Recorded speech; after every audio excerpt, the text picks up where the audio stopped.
ಕೋಟೆಕಾರು ವ್ಯವಸಾಯ ಸೇವಾ ಸಹಕಾರಿ ಬ್ಯಾಂಕ್ ಇದರ ಅಧ್ಯಕ್ಷರಾದಂತಹ ಕೃಷ್ಣ ಶೆಟ್ಟಿಯವರೇ, ನನ್ನ ಎರಡು ಬದಿಯಲ್ಲಿ ಒಬ್ಬರಿಗಂತ ಒಬ್ಬರು ಪ್ರವೀಣರು, ಇಬ್ರು ಪ್ರವೀಣರು ಅಲ್ವಾ? ನೀವು ಪ್ರವೀಣ್, ಅವರು ಪ್ರವೀಣ್. ಭಾವಕ್ಕ ಇದ್ದಾರೆ ಮತ್ತು ಆತ್ಮೀಯ ಮಿತ್ರರಾದ ವಸಂತ್ ಕೋನಾಜೆ, ಯೋಗೀಶ್ ಅಣ್ಣ ಬಂದಿದ್ದಾರೆ. ಖಾಲಿ ತುಳು ಮಾತ್ರ ಅಲ್ಲ, ಎಲ್ಲರನ್ನು ಅವರು ರಕ್ಷಿಸ್ತಾರೆ ಅಲ್ವಾ? ಮತ್ತು ಇಲ್ಲಿ ನೆರೆದಿರುವ ಎಲ್ಲ ಕೋಟೆಕಾರು ಬ್ಯಾಂಕಿನ ವ್ಯವಸಾಯ ಸಂಘದ ನಿರ್ದೇಶಕರೇ ಮತ್ತು ಎಲ್ಲ ಆತ್ಮೀಯರೇ, ವಿಶೇಷವಾಗಿ ನನ್ನ ಆತ್ಮೀಯ ಮಾಧ್ಯಮದ ಪ್ರತಿನಿಧಿಗಳೇ. ಬಹುಶಃ ಮಾಧ್ಯಮದ ಒಂದು ಒಕ್ಕೂಟ ಏನಿದೆ ಅಥವಾ ಮಾಧ್ಯಮದ ಮಿತ್ರರು ಇಂತಹ ಒಂದು ಸಾಮಾಜಿಕ ಕಾರ್ಯಕ್ರಮವನ್ನ ವ್ಯವಸಾಯ ಬ್ಯಾಂಕ್ ಮತ್ತು ಇತರರೊಂದಿಗೆ ಸೇರಿ ಮಾಡುವುದು ಒಂದು ಅಪರೂಪದ ಕಾರ್ಯಕ್ರಮ. ಇದಕ್ಕಾಗಿ ನಾವು ವಸಂತ್ ಕೋಣಾಜೆ ಮತ್ತು ಎಲ್ಲ ಅವರ ಸದಸ್ಯರನ್ನ ಅಭಿನಂದನೆ ಪಡಿಸ್ತೇನೆ. ಯಾಕೆಂದ್ರೆ ನಾನು ಒಬ್ಬ ಮಾಧ್ಯಮದವನಾಗಿ, ನಾವು ಮಾಧ್ಯಮದವರು ಏನ್ ಮಾಡ್ತೇವೆ ಅಂದ್ರೆ 24 hours ರಿಪೋರ್ಟಿಂಗ್ ಅಲ್ಲಿಯೇ ಬ್ಯುಸಿ ಆಗ್ತೇವೆ. ನಾವು ಸಮಾಜಮುಖಿ ಕಾರ್ಯಕ್ರಮಗಳು ನಮ್ಮ ವರದಿ ಅಥವಾ ಬೇರೆಯದ ಮುಖಾಂತರ ಮಾಡುವುದು. ಆದ್ರೆ ಇಂತಹ ಸೇವೆಗಳಲ್ಲಿ, ಸಾಮಾಜಿಕ ಕಾರ್ಯಕ್ರಮಗಳಲ್ಲಿ ಕೂಡ ಪಾಲ್ಗೊಳ್ಳುವುದು ಬಹಳ ಖುಷಿ ತಂದಿದೆ. ನನ್ನಿಂದ ಇವತ್ತು ರಿಬ್ಬನ್ ಕಟ್ಟಿ ಓಪನ್ ಮಾಡಿದ್ದೀರಿ, ಹಲಸಿನ ಹಣ್ಣು ಕತ್ತರಿಸಲಿಕ್ಕೆ ಕೊಟ್ಟಿದ್ದೀರಿ, ಮನೆಗೆ ಕೊಂಡೋಗ್ಲಿಕ್ಕೆ ಕೊಡ್ಲಿಲ್ಲ ಇನ್ನು ಕೂಡ. ಮತ್ತು ಇಲ್ಲಿ ದೀಪವನ್ನ ಹಚ್ಚುವ ಪವಿತ್ರ ಕಾರ್ಯವನ್ನು ಕೂಡ ನನಗೆ ಕೊಟ್ಟಿದ್ದೀರಿ. ತುಂಬಾನೇ ಧನ್ಯವಾದಗಳು. ಈ ಹಲಸು ಮೇಳ ಅಂದಾಗ ನಾನು, ನಮಗೆ ಮೋಹನ್ ಕುತ್ತಾರ್ ಕರೆದಾಗ ನಾನು ಬಹಳ ಖುಷಿಯಿಂದ ಬಂದ ಒಂದು ಕಾರಣ ಅಂದ್ರೆ ಹಲಸಿನ ಹಣ್ಣು ನನ್ನ ಫೇವರೇಟ್ ಫ್ರೂಟ್. ಯಾಕೆಂದ್ರೆ ಒಂದು 2-3 ವರ್ಷಗಳ ಹಿಂದೆ ನಾನೊಂದು ವಿಡಿಯೋ ಮಾಡಿದ್ದೆ. ನನ್ನ ಫೇವರೇಟ್ ಹಲಸಿನ ಹಣ್ಣುಗಳಲ್ಲಿ ಅದು ಈಗ ಇಂಚಿನ ಮಾಡ್ತೀರಿ ಸರ್, ಒಂದು ಕುಕ್ಕಜೆ ತುಳುವೆ, ಎಸ್ ತುಳುವೆ ಬೆಲಕಾಯಿ, ಅದು ಭಾರಿ ಇಷ್ಟ. ಯಾಕಂದ್ರೆ ಅದು ಕತ್ತರಿಸಲಿಕ್ಕೆ ಕತ್ತಿ ಬೇಡ, ಮತ್ತೆ ಗಮ್ಮು ಏನು ಕೈಯಲ್ಲಿ ಗಮ್ ಇರುವುದಿಲ್ಲ ಅದಕ್ಕೆ. ಮತ್ತು ತಿನ್ನುವಾಗ ಕೂಡ ನನಗೆ ಖುಷಿ, ಚಿಕ್ಕಂದಿನಿಂದ ಕೂಡ ನಾನು ಅದನ್ನ ಕೈಯಿಂದ ಕತ್ತರಿಸಿ ತಿನ್ನುವಂತ ಒಂದು ವಿಡಿಯೋ ಮಾಡಿದ್ದೆ ಒಂದು 2 ವರ್ಷದ ಹಿಂದೆ. ಆ ವಿಡಿಯೋ ಇಷ್ಟೆಲ್ಲ ವೈರಲ್ ಆಯ್ತು. ನನ್ಗೆ ಗೊತ್ತಿಲ್ಲ ತುಳುನಾಡಿನ ಜನರು ಇಷ್ಟೊಂದು ಪ್ರೀತಿ ಕೊಡ್ತಾರಂತ. ನೆಕ್ಸ್ಟ್ ಇಯರ್ ಸೀಸನ್ ಬಂದಾಗ ನನಗೊಂದು 10-15 ಜನರು ಕಾಲ್ ಮಾಡಿ, ಸರ್ ಇರಕ್ ತುಳುವೆ ಬೆಲಕಾಯಿ ಬಾರಿ ಖುಷಿ ಅತ್ತ ಅಂದ್ ಎನ್ನ ಇಲ್ಲಾಡೋಣ ಒಂಜಿ ರಡ್ಡು ಗಣಪೆ.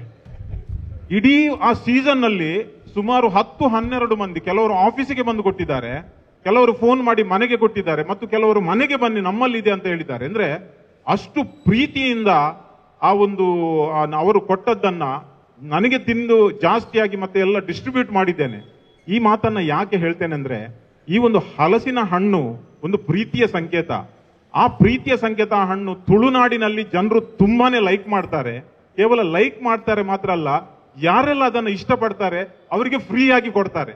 ಸೊ ಹಲಸಿನ ಹಣ್ಣಿನ ಈ ಮೇಳವನ್ನ ಮತ್ತು ಅದರಿಂದ ಆಗುವ ಎಲ್ಲ ಈ ಬೈ ಪ್ರಾಡಕ್ಟ್ ಇದೆ ಅಲ್ವಾ, ಕೆಳಗೆ ಹೋದಾಗ ನಮ್ಗೆ ಗೊತ್ತಾಗಬಹುದು ಅದರಿಂದ ಯಾವುದೆಲ್ಲ ಏನೆಲ್ಲ ಮಾಡಬಹುದಂತ.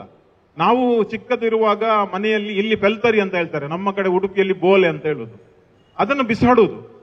ಅಂದ್ರೆ ಕೆಲವರು ಬಿಸಾಡುವುದು ಮತ್ತು ನಾವು ಕೆಲವರು ಅದು ಆದ್ರೆ ಅದರಿಂದ ಎಷ್ಟೊಂದು ಟೈಪ್ ನ ಒಂದು ಆಹಾರವನ್ನ ಮಾಡಬಹುದಂತ ಇಲ್ಲಿ ಬಂದು ನಮಗೆ ಕಲಿಬಹುದು. ಮತ್ತು ಎರಡನೇದಾಗಿ ಈ ಆಟಿಯ ಆಹಾರೋತ್ಸವ, ಇದು ಇವತ್ತು ಪ್ರತಿ ಆದಿತ್ಯವಾರ ಒಂದು 4-5 ಕಾರ್ಯಕ್ರಮ ಬೇರೆ ಬೇರೆ ಕಡೆಯಲ್ಲಿ ಇರ್ತದೆ. ಆಟಿಡೊಂಜಿ ದಿನ, ಕಂಡೊಡೊಂಜಿ ದಿನ, ಬರ್ಸೋಡೊಂಜಿ ದಿನ. ಎನ್ನ ಬುಡಿದಿಡ ಯಾನು ಮರಣಿ ಐತಾರ ಒಂಜಿ ಆಟಿಡೊಂಜಿ ದಿನ ಕಾರ್ಯಕ್ರಮ ಬೋನಾಗ ಬಂಡೆ ಇನ್ನು ಏತ್ ಓಲ್ ಬೋರ್ ಉಂಡು ಗೆಂಡೇರು ಯಾನ್ ಬಂಡೆ ಮೂಜಿ ಕಾರ್ಯಕ್ರಮ ಉಂಡು. ಒಂಜಿ ಆಟಿಡೊಂಜಿ ದಿನ, ಒಂಜಿ ಬರ್ಸೋಡೊಂಜಿ ದಿನ, ಒಕ್ಕ ನಾನು ಒಂಜಿ ಕಂಡೊಡೊಂಜಿ ದಿನ. ಐಕ್ ಆರು ಬಂಡೇರು ಒಂಜಿ ನೆನಪು ಉಪ್ಪಡು ಇಲ್ಲಡ್ ಒಂಜಿ ದಿನ ಅಂಡಲ ಉಪ್ಪಡು ಬಂಡೇರ, ಇಲ್ಲಡ್ಲ ಒಂಜಿ ದಿನ ಉಪ್ಪಡು ಬಣದು. ಸೊ ಆಟಿ ಮತ್ತು ಅದರ ಒಂದು ಆಹಾರೋತ್ಸವ ಅಂದ್ರೆ ನಮಗೆ ನೆನಪಾಗುವುದು ಆಹಾರ ಮತ್ತು ನಮ್ಮ ಆರೋಗ್ಯ. ಇವತ್ತು ಪ್ರಕೃತಿಯ ಜೊತೆಗೆ ನಾವು ಹೇಗಿರ್ಬೇಕಂತ ಬಹುಶಃ ಇಲ್ಲಿ ಕೃಷಿಯ ಅಧಿಕಾರಿಯವರಿದ್ದಾರೆ, ಬಹುಶಃ ಅವರ ಈ ಕಾರ್ಯಾಗಾರದಲ್ಲಿ ಅವರು ಹೇಳ್ಬಹುದು. ನಾವು ಚಿಕ್ಕದಿರುವಾಗ ಯೋಗೀಶ್ ಅಣ್ಣ ನಮ್ಮ ಮನೆಯಲ್ಲಿ ದನ ಸಾಕ್ತಾ ಇದ್ದೇವೆ. ಒಂದು ದನ ಇತ್ತು. ಆ ದನಕ್ಕೆ ನಾವು ಕೊಡುವುದು ನಾವು ತಿಂದು ಉಳಿದ ಆಹಾರ, ಮತ್ತು ಅವರಿಗೆ ನಾವು ನೀರು ಕೊಡುವುದು ನಾವು ಕುಡಿಯುವ ಶುದ್ಧ ನೀರಲ್ಲ, ನಮಗೆ ಬೇಡವಾದ ನೀರು. ಆದ್ರೆ ಆ ದನ ನಮಗೆ ಕೊಡುವುದು ಮಾತ್ರ ಹಾಲು, ದೇವರಿಗೆ ನೈವೇದ್ಯ ನೀಡುವಂತಹ ಹಾಲು. ಈ ಪ್ರಕೃತಿ ನಮಗೆ ಎಷ್ಟೊಂದು ಪ್ರೀತಿ ಮಾಡ್ತದೆ ಮತ್ತು ಎಷ್ಟೊಂದು ಒಳ್ಳೆಯದನ್ನ ಕೊಡ್ತದೆ. ಆದ್ರೆ ನಾವು ಮನುಷ್ಯರು ಏನ್ ಮಾಡ್ತೇವೆ, ನಮಗೆ ನಾವು ಬೇಡಾದದನ್ನ ಕೊಡ್ತೇವೆ. ಕೊಪ್ಪಳದ ಗವಿಸಿದ್ದೇಶ್ವರ ಸ್ವಾಮೀಜಿಯವರ ಒಂದು ಮಾತು, ನಾನು ಅವರ ದೊಡ್ಡ ಅಭಿಮಾನಿ. ಒಂದು ಕಾರ್ಯಕ್ರಮಕ್ಕೆ ಹೋಗಿದ್ದೆ, ಅಲ್ಲಿ ಒಂದು ಮಾತನ್ನು ಅವರು ಹೇಳಿದ್ದು ನನಗೆ ಇಷ್ಟು ಮನಸ್ಸಿಗೆ ತಟ್ಟಿದೆ. ಇವತ್ತು ನಿಮ್ಮೊಂದಿಗೆ ನಾನು ಅದನ್ನ ಶೇರ್ ಮಾಡಬೇಕು. ಸಣ್ಣ ಒಂದು ಇನ್ಸಿಡೆಂಟ್ ಅನ್ನ ಹೇಳಿದ್ರು. ಅದು ನಿಜ ಘಟನೆ ಆಗ್ಲಿಕ್ಕಿರಲಿಲ್ಲ, ಆದ್ರೆ ಕಲಿಯುವುದು ತುಂಬಾನೇ ಇದೆ. ವಿಷಯ ಏನೆಂದ್ರೆ ಅವರು ಹೇಳಿದ್ರು, ಮಾವಿನ ಮರ ಅಷ್ಟೊಂದು ಏನು ರಸವತ್ತಾದ ನಮಗೆ ಹಣ್ಣು ಕೊಡ್ತದೆ. ಒಮ್ಮೆ ಒಬ್ಬ ಮನುಷ್ಯ ಹೋಗಿ ಮಾವಿನ ಮರದಲ್ಲಿ ಆ ಕೆಂಪು ಮಾವಿನ ಹಣ್ಣನ್ನ ನೋಡಿ ಕಲ್ಲು ಬಿಸಾಡ್ತಾನೆ. ಒಂದೊಂದು ಕಲ್ಲಿಗೆ ಎರಡೆರಡು ಹಣ್ಣುಗಳು ಬೀಳ್ತವೆ ಇವನಿಗೆ. ಇವ ಬಿಸಾಡುವುದು ಒಂದು ಕಲ್ಲು, ಅವನಿಗೆ ಸಿಗುವುದು ಎರಡು ಹಣ್ಣುಗಳು. ಒಮ್ಮೆ ಹೊಡೆದ 2 ಹಣ್ಣು ಬಂತು, ಇನ್ನೊಮ್ಮೆ ಹೊಡೆದ 2 ಹಣ್ಣು ಬಂತು, ಮತ್ತು ಹೊಡೆದ, ಮತ್ತು ತಿಂದು ಸಾಕಾಗಿ ಮರದ ಹತ್ತಿರ ಹೋಗಿ ಕೇಳಿದ, ನೋಡಪ್ಪ, ನಾನು ನಿನಗೆ ಒಂದು ಹಣ್ಣಿಗಾಗಿ ಕಲ್ಲು ಬಿಸಾಡ್ತಾ ಇದ್ದೇನೆ, ನೀನು ನನಗೆ 2 ಹಣ್ಣು ಕೊಡ್ತೀಯಾ, ಆದ್ರೂ ಕೂಡ 5 ಕಲ್ಲಿಗೆ 10 ಹಣ್ಣುಗಳನ್ನ ಕೊಟ್ಟೆ ಅಂತ. ಆವಾಗ ಮಾವಿನ ಮರ ಹೇಳ್ತದಂತೆ, ನಿನ್ನ ಮನುಷ್ಯನ ಬುದ್ಧಿ ನನಗೆ ಗೊತ್ತಿದೆ. ನಾನು ಎಷ್ಟು ಎತ್ತರಕ್ಕೆ ಬೆಳೀತೇನೋ ಅಷ್ಟು ಎತ್ತರಕ್ಕೆ ಬೆಳೆದಾಗ ನೀನು ಮನುಷ್ಯ ನಮಗೆ ಕಲ್ಲು ಬಿಸಾಡಿ ನಮ್ಮನ್ನ ಎಲ್ಲ ಹಾಳು ಮಾಡುವುದು ನೀನು. ಮನುಷ್ಯನ ಬುದ್ಧಿಯೇ ಬೇರೆಯವರಿಗೆ ಎತ್ತರಕ್ಕೆ ಹೋದಾಗ ಕಲ್ಲು ಬಿಸಾಡುವುದು. ಆದ್ರೆ ನನ್ನ ತಾಯಿ ನನಗೆ ಹೇಳಿಕೊಟ್ಟಿದ್ದಾರೆ, ಅದೇನೆಂದ್ರೆ ಮನುಷ್ಯ ನಾನು ಮೇಲೆ ಹೋದಾಗ ಕಲ್ಲು ಬಿಸಾಡ್ತಾನೆ, ಆವಾಗ ಒಂದು ಹಣ್ಣಿಗೆ ಕಲ್ಲು ಹೊಡೆದ್ರೆ 2 ಹಣ್ಣು ಕೊಡು ಅಂತ ನನ್ನ ತಾಯಿ ನನಗೆ ಕಲಿಸಿದ್ದಾರಂತೆ. ಆ ಮರ ಹೇಳ್ತದೆ. ಈ ಮರ ನೀಡುವ ಸಂದೇಶ ಏನೆಂದ್ರೆ ಪ್ರಕೃತಿಯನ್ನ ರಕ್ಷಿಸಿ ಕಲ್ಲು ಬಿಸಾಡಿ ಅಥವಾ ಆ ಪ್ರಕೃತಿಯನ್ನ ಅಬ್ಯೂಸ್ ಮಾಡಿ ನಮ್ಮ ಆರೋಗ್ಯಕ್ಕೆ ಹಾನಿಕಾರ ಮಾಡಬೇಡಿ. ಇವತ್ತು ನಾವು ಡಾಕ್ಟರಿಗೆ ಆಸ್ಪತ್ರೆಗೆ ಹೋಗುವುದನ್ನು ತಡೆಗಟ್ಟಬೇಕಾದ್ರೆ ಇಂತಹ ಆಹಾರ ಪದಾರ್ಥಗಳೇ ಬೇಕು. 90% ಇಂತಹ ಆಹಾರ ಪದಾರ್ಥಗಳನ್ನ ಆಟಿಯಲ್ಲಿರ್ಲಿ, ಸೋಣದಲ್ಲಿರ್ಲಿ ಅಥವಾ ಯಾವುದೇ ತಿಂಗಳಲ್ಲಿರ್ಲಿ ಅದನ್ನ ಸೇವಿಸಿದ್ರೆ ರೋಗ ಗ್ಯಾರಂಟಿ ನಾವು ನಿಯಂತ್ರಣದಲ್ಲಿ ಇಡಬಹುದು ಅಂತ ಈ ಪ್ರಕೃತಿ ನಮಗೆ ಕಲಿಸ್ತದೆ.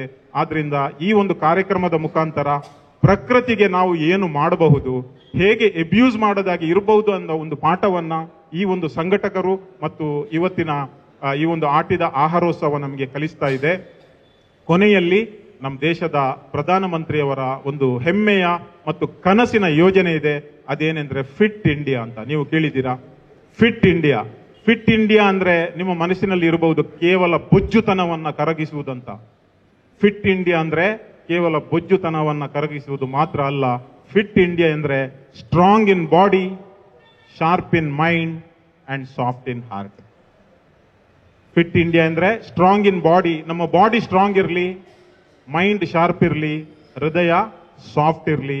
ಈ ಆಹಾರ ಮೇಳ ಈ ಮತ್ತು ಹಲಸು ಮೇಳದಿಂದ ನಮ್ಮ ಎಲ್ಲರ ಆರೋಗ್ಯಕ್ಕೆ ಒಳ್ಳೆಯದಾಗ್ಲಿ, ಒಳ್ಳೆಯ ತಿನಿಸುಗಳು ಇಲ್ಲಿ ಸಿಗ್ಲಿ ಮತ್ತು ಈ 3 ಸಂಸ್ಥೆಗಳು ಎಲ್ಲರೂ ಸೇರಿ ಈ ಸಾಮಾಜಿಕ ಕಾರ್ಯಕ್ರಮವನ್ನ ಮಾಡ್ತಾ ಇದ್ದೀರಾ. ನಿಮಗೆ ಇದರಿಂದ ಇನ್ನೂ ಕೂಡ ಒಂದು ಒಳ್ಳೆಯ ಪ್ರೇರಣೆ ಏನು ಸಿಕ್ಕಿಬಿಟ್ಟು ಮುಂದಿನ ದಿನಗಳಲ್ಲಿ ಇನ್ನಷ್ಟು ಒಳ್ಳೆಯ ಸಮಾಜಮುಖ ಕಾರ್ಯಕ್ರಮಗಳು ಬರಲಿ ಅಂತ ಹೇಳ್ತೇನೆ. ನನಗೆ ಈ ಅವಕಾಶ ನೀಡಿದ್ದೀರಿ, ಈ ಒಂದು ನನ್ನ ಪಾಲಿಗೆ ಬಂದ ದೊಡ್ಡ ಅವಕಾಶ ಅಂತ ನಾನು ಅನಿಸ್ತೇನೆ. ಯಾಕೆಂದ್ರೆ ಈ ಗ್ರೀನರಿಯ ಬಗ್ಗೆ, ಪ್ರಕೃತಿಯ ಬಗ್ಗೆ ಅದರಲ್ಲಿ ಒಂದು ಪಾಲ್ಗೊಳ್ಳುವ ಸಂದರ್ಭ ನನಗೆ ಲಭಿಸಿದೆ. Thank you very much once again. And madam, thank you so much. God bless you. Jai Hind.